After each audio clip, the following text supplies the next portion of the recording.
So, story time. Joelle's going to tell you a story. He's full of stories, but I'm going to tell a shorter one.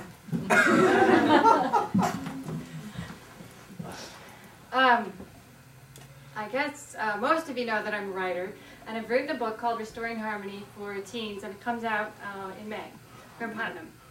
And about a year ago, last August, Chelsea was here from Tennessee, and she did a concert with Victor, so you might remember her. Yeah. And when it was time for her to leave, she and I went down to Victoria to catch her ferry. And she was one of my teen readers, so she had read an early draft of the book. And we were walking along the harbor front, we came down the stairs, and we came around the curve, and there was Sarah playing the fiddle. And we looked at each other and we said, "There's Molly from your book." Because the main character in my book is a 16-year-old fiddle player from Western Canada with wild curly brown hair. We just kept looking at her and looking at each other, and Chelsea took a little picture of her, and we put some money in her case, and we walked off, and we thought, wow, isn't that cool? And so when I got home, I said to Victor, I said, "You'll never believe this, but we saw Molly busking in Victoria."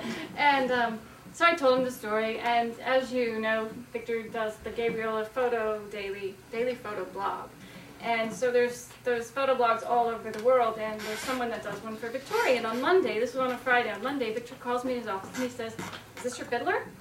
And the guy that does the Victoria photo blog had been down at the waterfront taking pictures of Sarah, and he had her name and he had links to her on YouTube. And so I tracked her down on Facebook and I said, "This is a little weird, but I wrote a book and you're in it."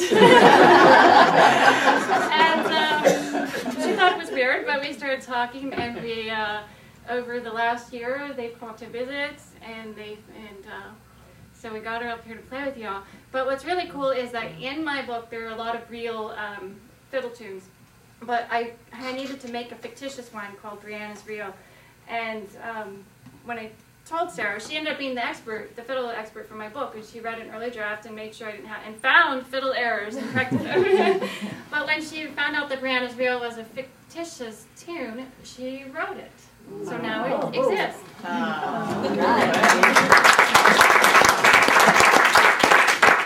So this is the tune Brianna's Reel, and I've paired it with another one that I've written called The Sparrow's Reel.